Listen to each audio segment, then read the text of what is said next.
Outer Zorai Space Deep Scout Sector 9, near Pluto's RBI, Captain Vulek of the Zorai Empire sat in his command chair. Bored and half asleep, the stars outside blinked lazily through the ship's observation windows.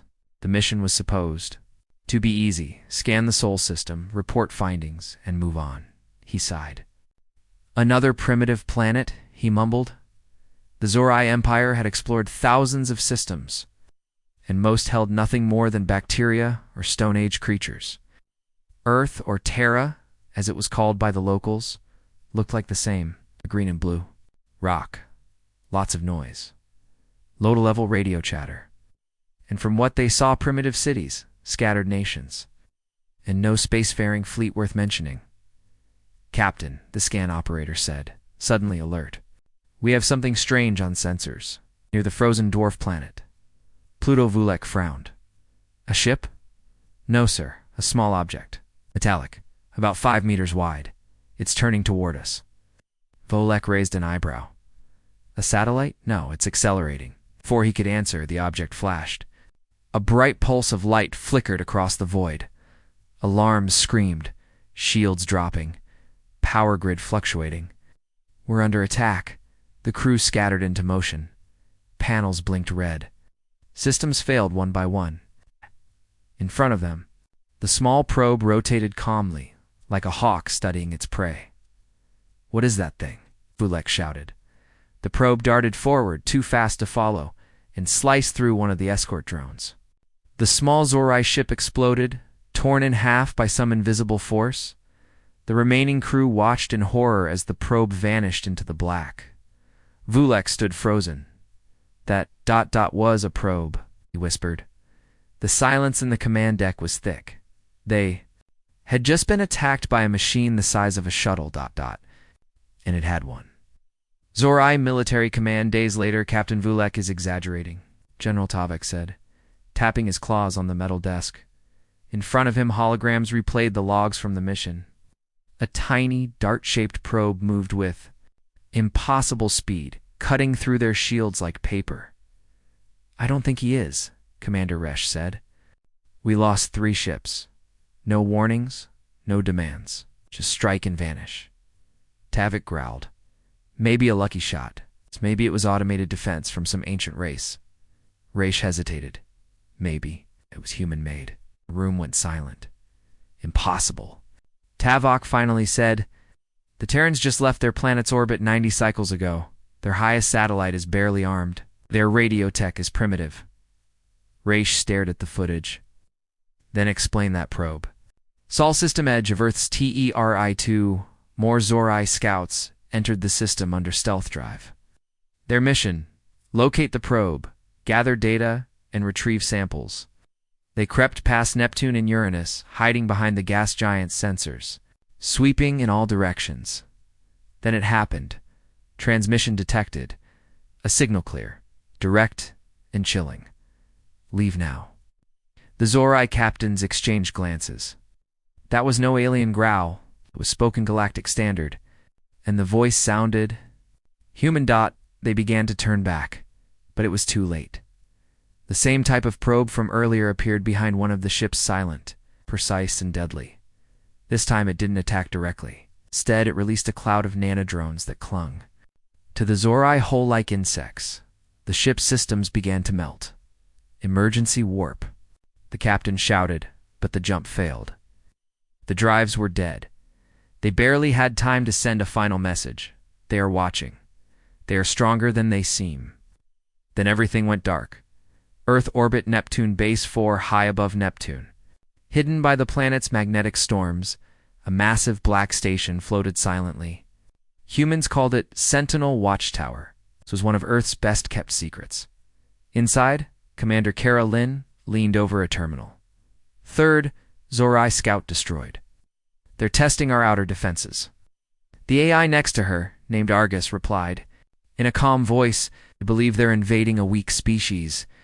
Shall I reveal more of our capabilities?" Kara shook her head. "Not yet. Let them keep guessing." She tapped a command. All across the outer solar system, cloaked satellites activated, massive railguns aligned. Gravity distortion nets went live. And deep in Titan's orbit, the real Terran fleet began to warm up its engines. Earth had no intention of waiting for war to come to its doorstep. ZORAI, High Council Prime Corps. SYSTM by now. Word had spread. 5 ships lost. 2 others crippled. No survivors. All in a supposedly easy scouting mission into a non-threatening system. Emperor Vos Ta listened silently as his generals debated. "This is a rogue machine race," one shouted. "No, it's ancient alien tech. Reactivated. It was a one-time incident. We need more data before we commit forces." And then, the oldest war tactician in the room, Grand Strategist Kever, stood. "Enough. I have reviewed every byte of data. It's that probe, that station near Neptune, and the destroyed scouts. They all lead to one conclusion." He turned to the Emperor. "This is not random. This is not an accident. We are not alone in soul. We are being monitored, watched, and warned." He paused. Then he said the words no one wanted to hear. "The humans are more advanced than we thought." Terran. Military HQ Earth, Underground Command COR, General Hayes reviewed the battle data. The probes worked exactly as planned. The AI-driven stealth defense had performed flawlessly, but the look in his eyes was hard. "They're not going to stop," he said. "They think we're weak." Major Ruiz replied, "Should we send the warning?" Hayes nodded. Unknown transmission intercepted across the HFY. Every major channel in Zorai space lit up. A human face appeared. Calm, serious, but not angry. "To the Empire that sent scouts into our space, you are being watched. You were warned once. There will not be a second time." Then, just for a few seconds, the feed showed the silhouette of a Terran fleet 10 times larger than any known military grouping in the sector. Then silence. Zorai citizens across the stars shivered. The Empire's might had never been challenged. Until now. Epilogue. Back at the edge of Solon, the cold dark near Pluto, one last Zorai scout tried to run silent. No lights. No noise. Just drift. Then, a voice. "You were told to leave." Before the scout could respond, his ship's systems froze. He looked out the window and saw hundreds of probes silent, unmoving. Watching him, the final thing he saw was a message. Burning across his screen, this was just a probe. Zorai Black Ops ship Shadow Talon. Just outside Earth's orbit, the Zorai Empire was angry. Their scouts had vanished. Probes had been destroyed. Warnings were ignored. Now, the Empire wanted answers, real ones, not from ships and satellites. They wanted to see Earth for themselves, so they sent Agent Sarvik. He was no ordinary Zorai. He was a Shadow-class infiltrator. Cybernetic eyes, cloaking skin, and memory filters that made him invisible to machines. Trained to blend in with alien species. Built for missions like this, his goal, land on Earth, observe their cities, and find out the truth. Because what they'd seen so far, impossible tech, instant counterattacks, and ghost fleets, didn't make sense. Not for a species that was still using combustion engines. 80 years ago, this wasn't adding up. Earth, nighttime Shanghai megacity. Asa and Sarvik stepped into the neon streets of Shanghai, disguised as a middle-aged human man. His translator. Implant gave him perfect English and Mandarin. His skin shimmered slightly as it adjusted temperature and color.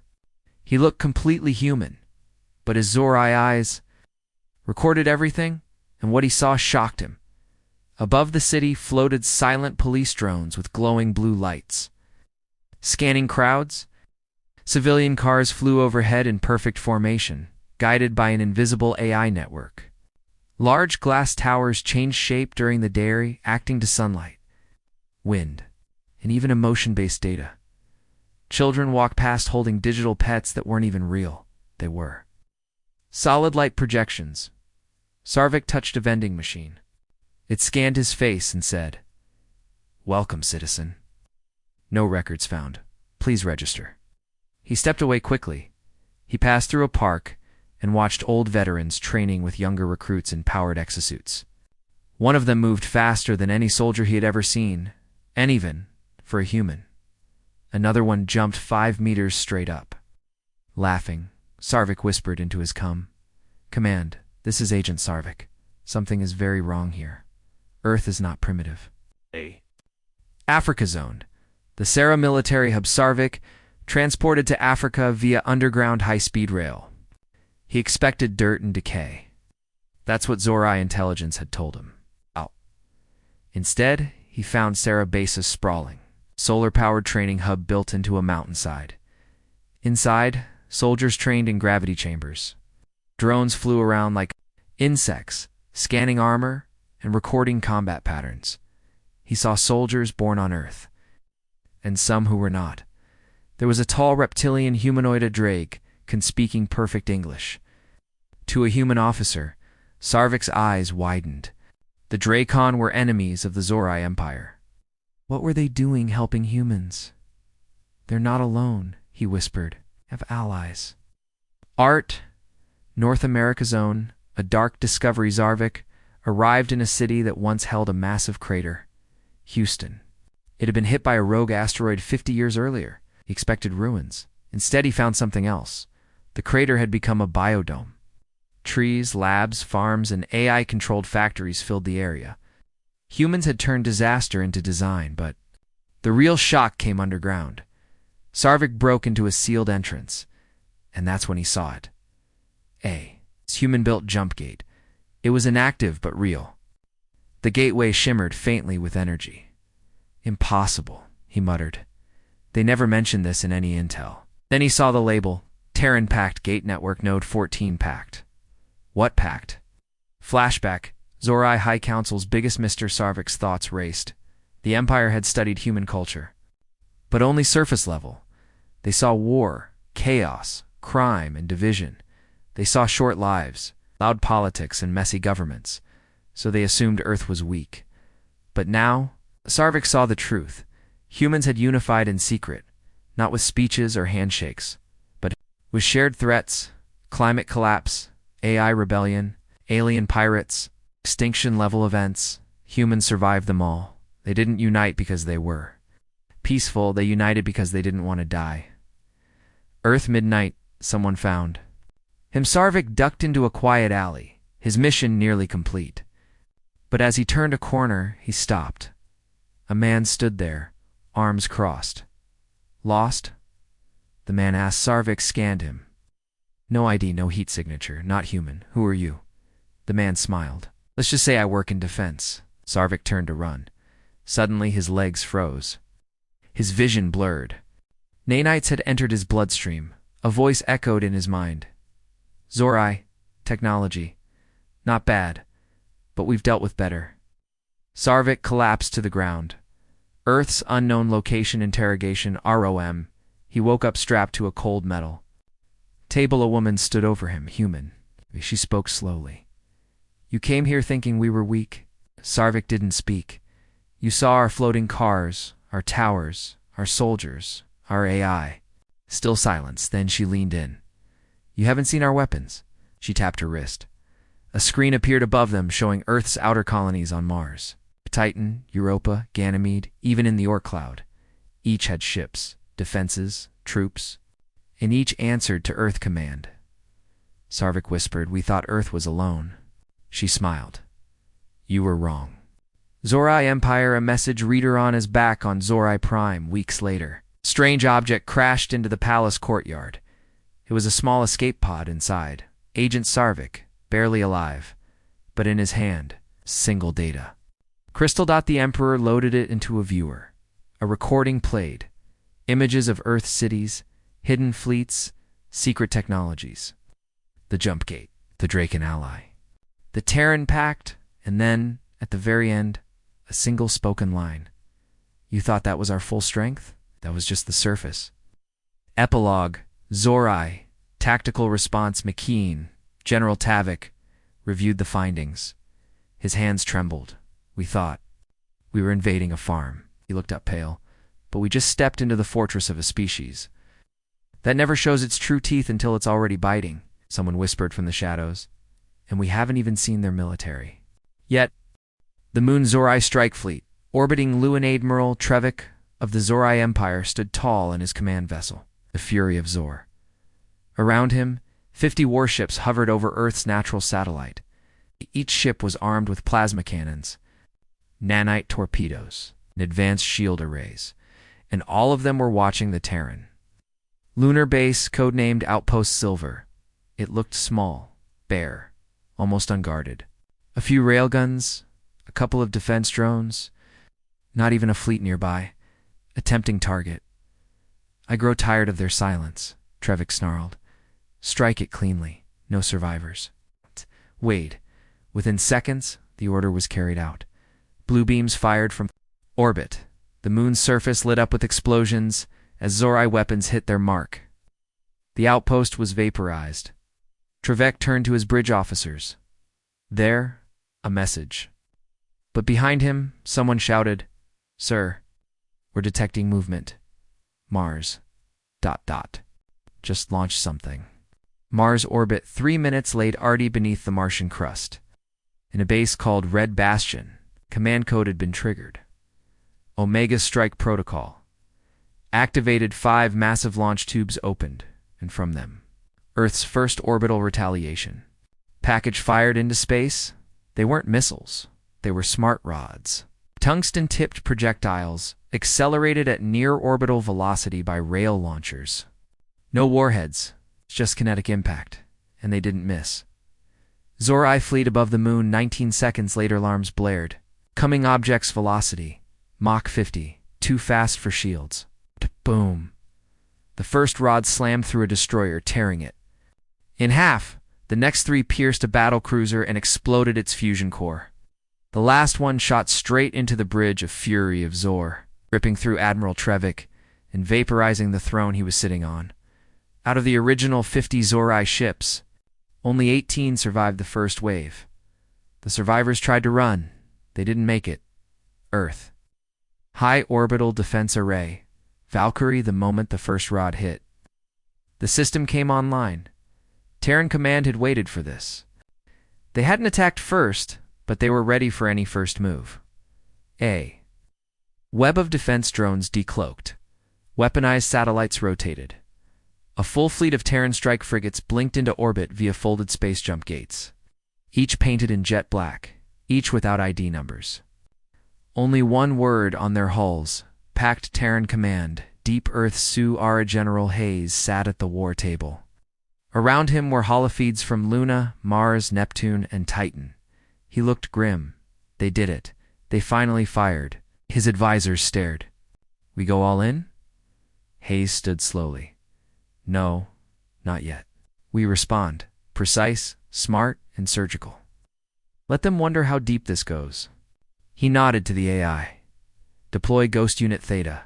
6 hours later, Zorai border colony, Veltar Peremtha colony, was peaceful. Farmers, miners, and children lived under a blue sun. No one expected a human response this far out, that's why. The strike came with no warning. At 2 a.m., every comm system in the colony turned on. "This is a message from Earth's command. You fired first. We respond second. This is not an invasion. This is a lesson." Above the colony, 10 cloaked Terran ships appeared blinking out of fold space. They didn't fire on civilians. They didn't destroy homes. They targeted power plants, military garrisons, and command hubs surgically and instantly. Veltar Prime went dark in 10 minutes. The strike team vanished without a trace. Zorai Imperial Council chaos. How did they strike? That far in? We've never seen those ships before. Where did they even come from? The Emperor stood in silence as his ministers shouted. Then one message came in from the outer border. 3 more Zorai outposts down. 0 enemy casualties. Repeat, 0. The council fell silent. Humanity's strategy? Silent but DADL worth. Didn't storm in with tanks or screams. They didn't declare a holy war or make public speeches. They simply responded. Wherever Zorai moved, Earth struck back harder. But never recklessly. Zorai listening posts vanished. Spy satellites disappeared, supply chains collapsed overnight, and above it all, Earth never sent its full military. Only specialized forces, ghost fleets, cloaked drones, smart weapons. It was a slow burn. It was terrifying, because the Zorai couldn't see the full scale of Earth's power. A Zorai general's private journal, declassified. We believe the humans to be loud, tribal, and emotional. But they fight like predators. They stalk, they wait, they strike. And even when they bleed, they don't scream. They just get back up. This is not war to them. This is survival. And we just told them they're under threat. Zorai media begins to crack in the Empire. Once proud citizens started whispering, "Are the humans stronger than we thought?" They were supposed to be weak. They never attacked first. Now panic crept in. Military families refused to send sons and daughters to the front. Protests broke out. Elite colonies started sending private offers of peace to Earth. But Earth didn't reply. Not yet. In the shadows, Earth's true fleet begins to WAKD pin the Oort cloud behind icy comets. In fold space voids where time runs slow, Earth's hidden armadas waited massive carriers. Gravity-warping cruisers. Ships made from alloys the Zorai had never seen. They hadn't been used. Not yet. Why? Because Earth didn't need to yet. Final scene, Zorai Admiral's final transmissiona. Zorai Admiral, stationed near a quiet border world, saw it first. One ship. Then 3, then 10. Not scouts. Not drones. Real Terran warships. Marked with glowing blue symbols, they hovered in silence. Then a message arrived. You struck first. You assumed too much. You saw our hand, but you never saw the arm behind it. You want war? You just got it. Admiral reached for his communicator, sweating. This was never their full military. Terran archive record file.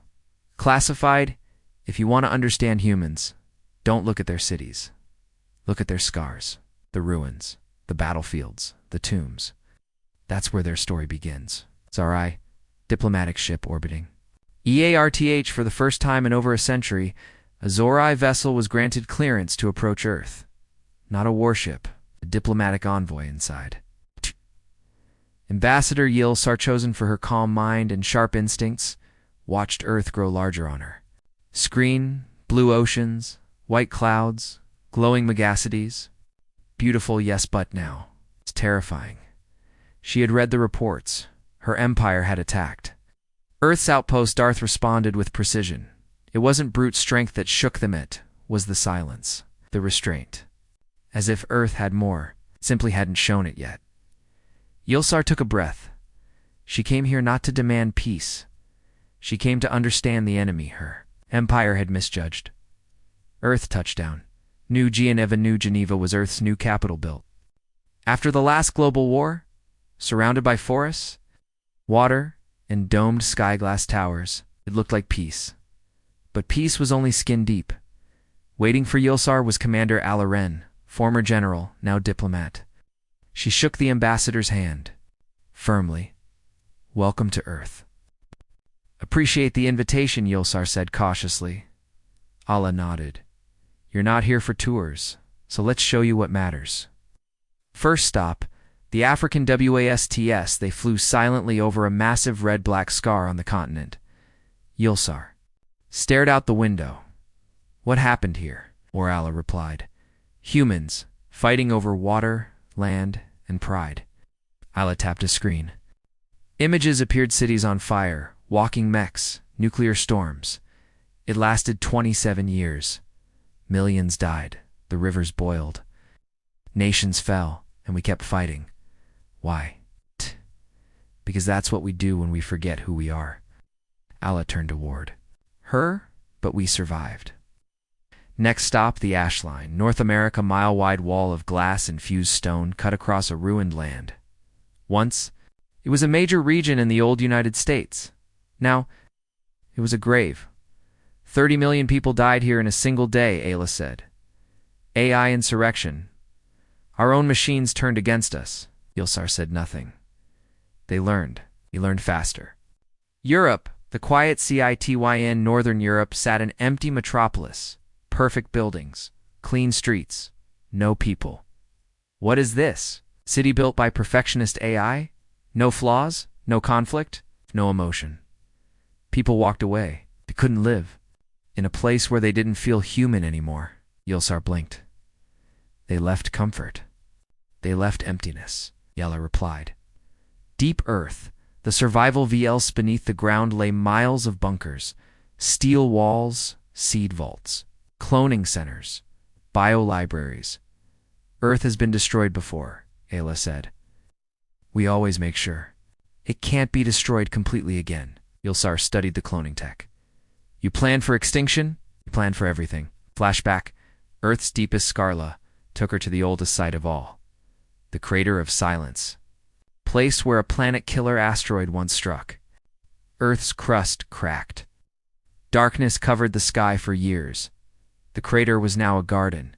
Yulsar asked, why plant flowers here? Allah looked up. To remember we don't grow in safety. We grow in survival. I had a conversation by. Fear later. The two sat by a quiet fire at Ayla's mountain. Home, Yulsar finally spoke. We thought you were reckless. Emotional, divided, weak. Allah nodded. We are. All of that and more. How did you survive all this? Allah stared into the flames. Because when Earth breaks us, we don't stay broken. We forge ourselves back together, stronger, angrier, smarter. Now that strength isn't just for ourselves. We protect others with it. Morning. The truth Reveldela showed Yulsar one last place. Not a base, not a crater, a memorial. Pillars of names, humans, non-humans, soldiers, civilians, scientists, children. Some Zorai names were there too. These are the ones who helped us build peace. Yulsar whispered, even Zorai. Allah nodded. Before your empire silenced them, Yulsar's final recording secretly seared that night. Back on her ship, Yulsar recorded a private message. They are not what we thought. Are more dangerous than ever, but not because they want war, because they've been through worse than war and survived. You cannot scare a species that has already buried their world and built a new one over the ashes. You thought you could conquer them. You didn't realize you were waking up something far older, not just humans, but the ghosts they carry. With them. Terran Command, intercepting the TARNS CON Commander Hayes. Listened to the recording. He didn't smile. He didn't speak.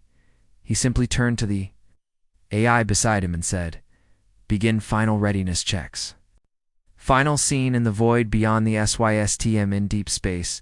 A Zorai fleet drifted in silence. They thought they were in safe territory until, one by one, their lights went out. No weapons fired. No noise, no explosions, just a soft message that appeared on every screen. Earth is ready. Are you? Zorai Empire Imperial War. ROM. The walls glowed red. Fleet Admiral Relvac stood before a giant holomap of the galaxy. Red marks blinked everywhere, outposts lost, border colonies cut off, fleets gone silent. We underestimated them. One commander said, we still haven't seen their capital fleet. Another added. Relvac narrowed his eyes. No, we've only seen what they've allowed us to see. Then a new message came in. It's intercepted from a Terran ship, encrypted. Hidden inside a data burst, but now decoded. One word changed everything. Pact protocol. Omega is live. Earth Command Core deep under the Endesa. Wall-sized screen lit up. Multiple galaxies. Dozens of species. One glowing emblem in the center. The Terran Pact, General, stood with his arms behind his back. It's time, he said quietly. Reveal the truth. The AI next to him, Argus, flickered to life. Pact Authority confirms. All allies are standing by. Across the system, a ripple began. The Age of Secrets was ending. Zorai Science Archives unlocked report, the forbidden. SPCIS long ago. Zorai intelligence discovered that humans had made contact with other species. The council had dismissed the rumors. Primitive minds don't form alliances, they had said, but they were wrong. Very wrong. Flashback years earlier. In deep spacia, human ship drifted, damaged, after escaping a pirate ambush. Life support was failing. Then another ship arrived. Alien. Sleek, red-striped hull, the Threxian Resistance. One of many species crushed under the Zorai boots centuries ago. They had no official fleet, no homeworld. It's only fire in their blood. They saved the humans in return. Earth offered something the Threxians had never been given, a choice not to serve, but to ally. The humans said 5 words that would echo across 1,000 stars. We don't want your loyalty. We want your rage. The Terran packed air via let it. Started small. 1 resistance cell, then 2, then a dozen, then whole species, each of them broken, each of them scarred by Zorai conquest.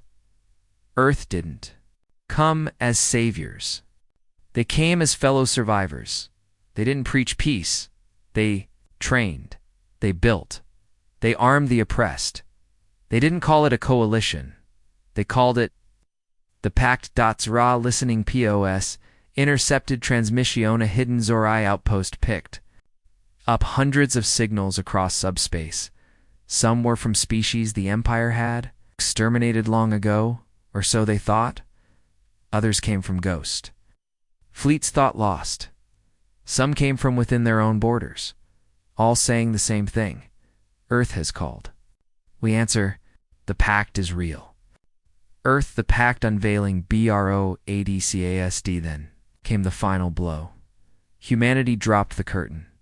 A system-wide transmission spread across all frequencies, a voice clear, steady, calm. A Terran woman appeared. No title, no threats. To the Zorai, Empire, you are not facing Earth alone. You're facing every voice you silenced, every world you burned, every species you enslaved.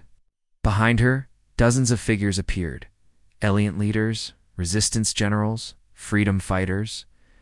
We are the Pact. You called us weak. You called us broken.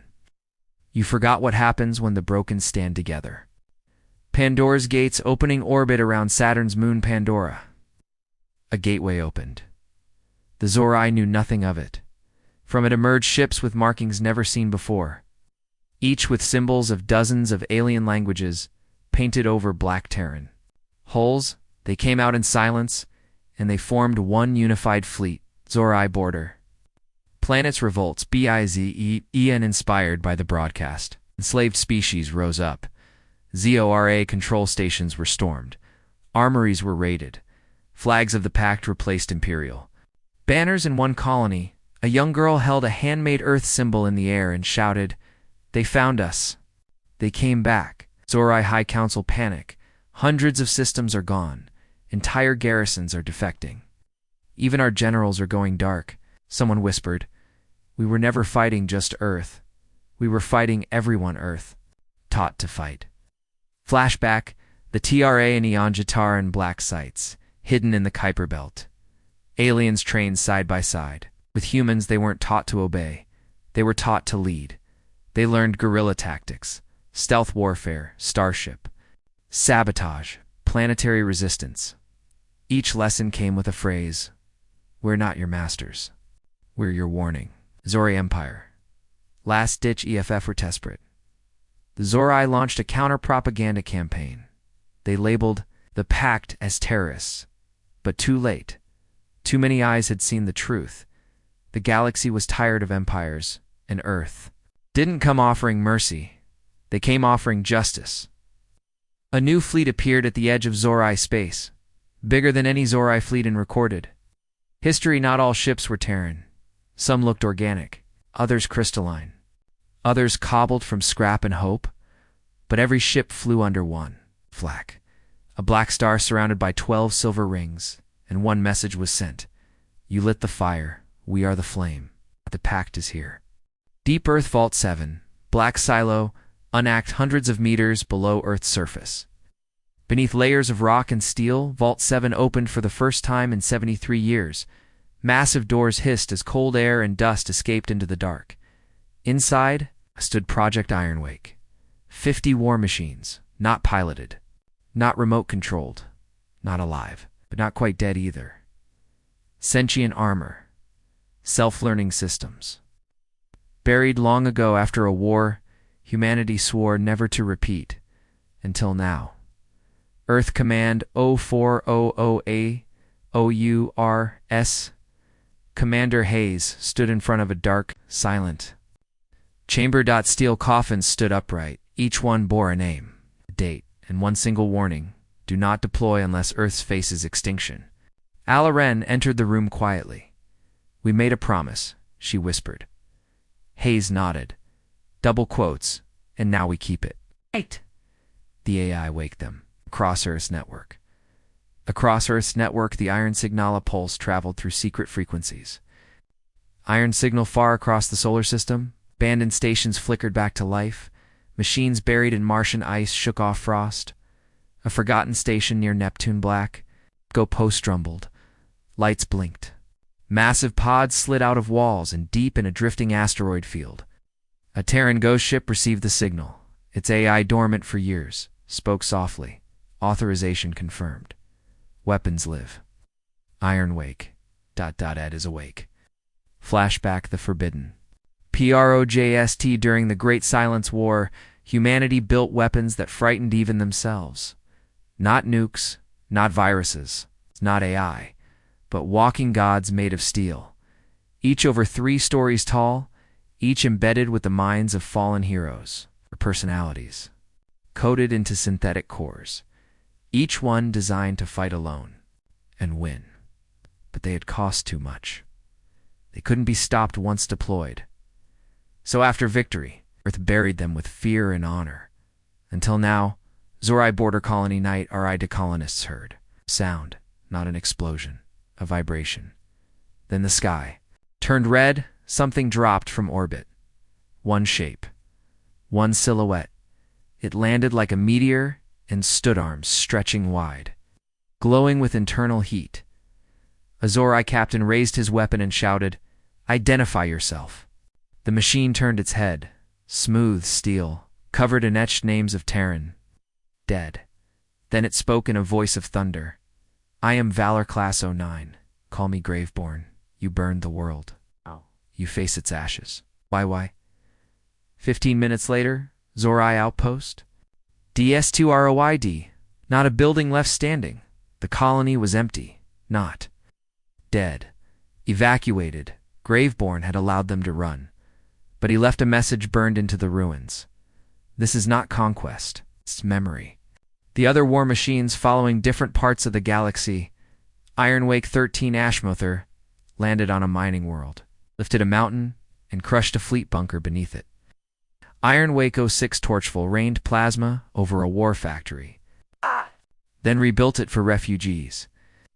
Ironwake 21 Warden Black stood over a prison colony and opened every cell, whispering to the captives, "Now choose who you will become." They were more than weapons. They were symbols, Earth's ghosts, wearing armor, and they all answered to one command: protect the packed ZORAI empire, internal PNIC. They had expected. Missiles. They got walking legends. One general screamed, "They're rewriting physics." "We don't even understand how these things move," another whispered. "We tried to burn their past, and now it walks."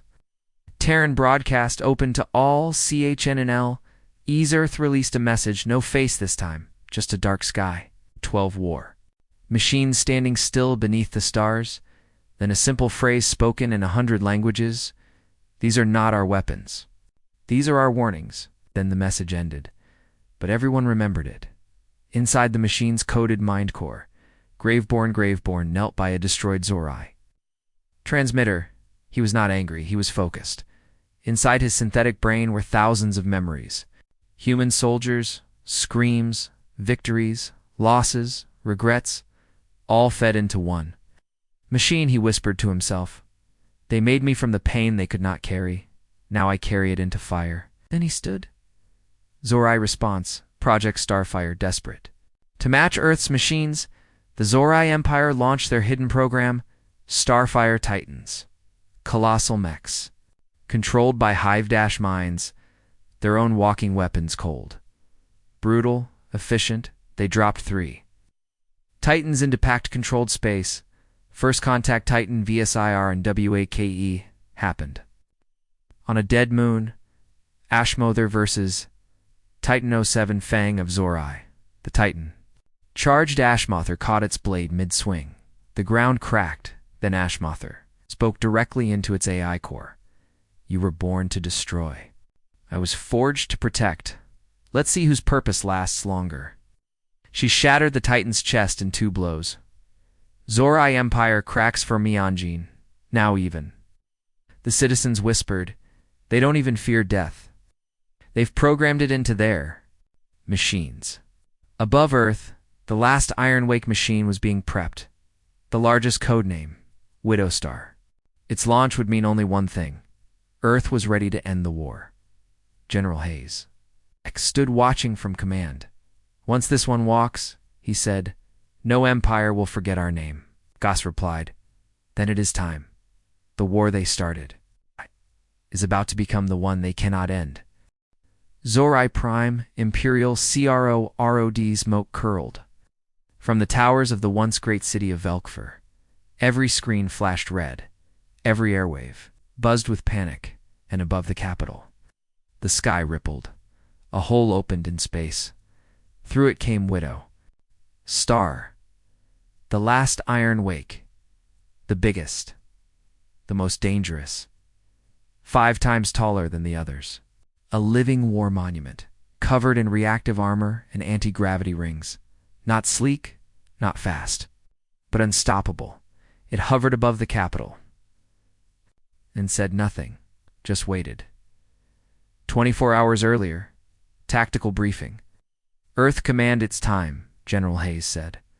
Around him stood leaders from across the Pactumans, Drexians, Urshun, and even a former Zorai who had defected years ago. They weren't celebrating, they were preparing. General Ala-Ren pointed to a map. Their empire is stretched thin. Their outer colonies are collapsing. Their fuel lines are sabotaged. Their people are revolting. She paused. We don't need to conquer them. We need to show them. They're already defeated. Hayes nodded, then we make them see it. Mission, Operation Fallwind objective. Strike the heart of the Zorai Empire. Force required. Minimal. Assets deployed. 1. Widow Star. Now, above Zorai. PRMetha. Zorai. Fleet responded in panic. Dozens of warships raced to intercept the massive Iron Wake. Open fire. Screamed Admiral Krex. Beams and torpedoes slammed into Widow Star, but the machine absorbed them. Energy crawled across its armor, feeding its systems. Then, for the first time in Zorai history, a single machine spoke to an entire planet. You built an empire on bones. You crowned yourselves with fire. I'll feel the silence of everything you erased. And then Widow Star descended.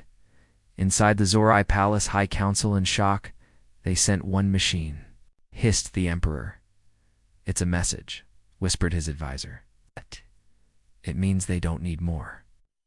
Below them, riots had begun. Citizens were breaking out of fear, not loyalty. Some cheered Widow Star's arrival.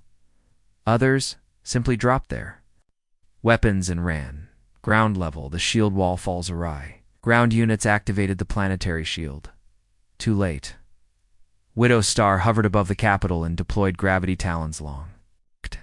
Spike-like anchors that pierced the shield and inverted it.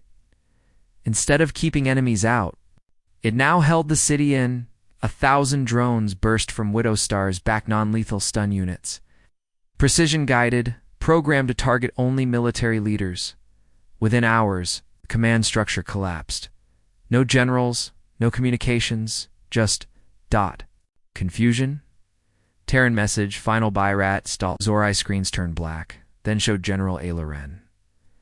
This is not occupation, this is your reckoning. I've no interest in ruling your worlds, but we will bury your empire. She stared directly into the camera. Surrender, and we'll let you build again. Resist, and we'll let the galaxy build over your ashes. Zorai Empire Mutami. The message worked. On 20 Zorai worlds, resistance leaders stood up. Soldiers laid down weapons. Entire colonies broadcast their support to the Pact. Even some nobles surrendered. The emperor tried to flee, but his own guards locked the palace gates. The people had chosen. Flashback: the first pact Matian years before. In a hidden asteroid base, Earth had brought together the first dozen allies. No treaties, no ceremonies, just war-scarred survivors, a pact formed not by politics, but by pain. One Urshan elder had said, "Empires fall when they forget the cost of blood, but freedom rises. When the broken decide, they're done crawling." That night, Earth promised, "If you fight with us, we won't promise peace, but we will promise justice." And now, that promise was being kept. Widow Star. Final transmission. To Earth Command, target neutralized. Civilian resistance: none. Command structure dissolved. Zorai Prime has fallen. Awaiting instructions. Hayes looked at the screen. He didn't smile. He simply said, "Stand down. Let the people decide their future. We're done here." A new generation would grow up hearing the story. The day their empire fell, not by armies, not by conquest, but by truth. It's walking on two giant feet of steel. Star: down centuries of oppression with no fear. Epilogue: the machine that sat STLL Widow Star never returned to Earth. It remained above Zorai Prime, a statue, a message, a reminder of what happens when the underestimated become the underestimated, become the unstoppable.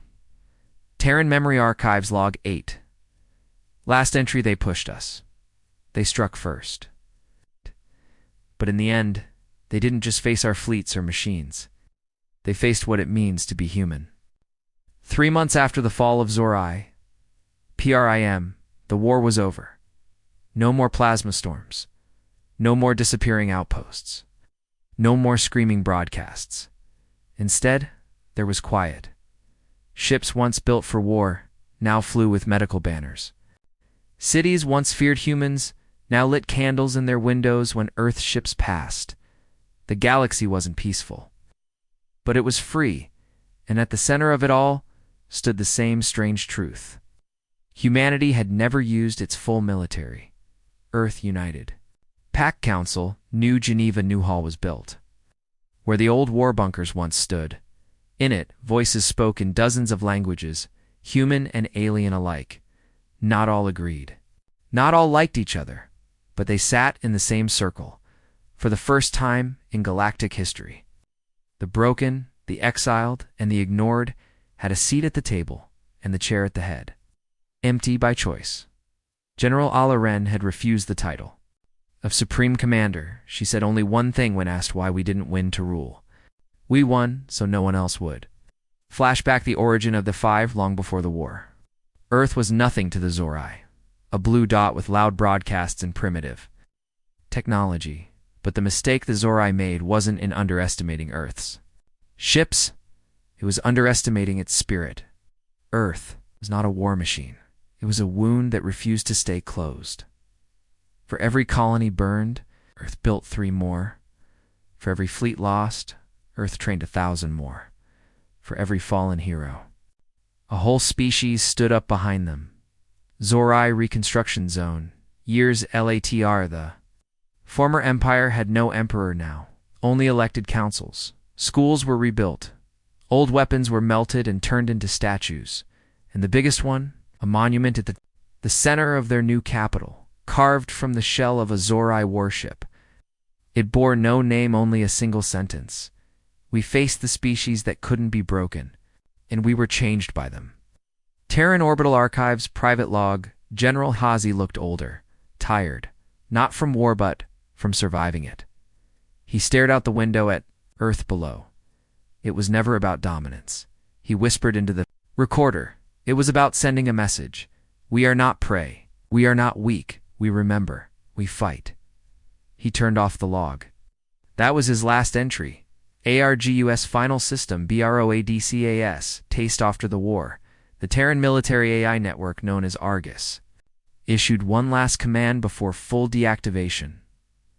All Pact members shall retain autonomy. Earth shall not lead by force.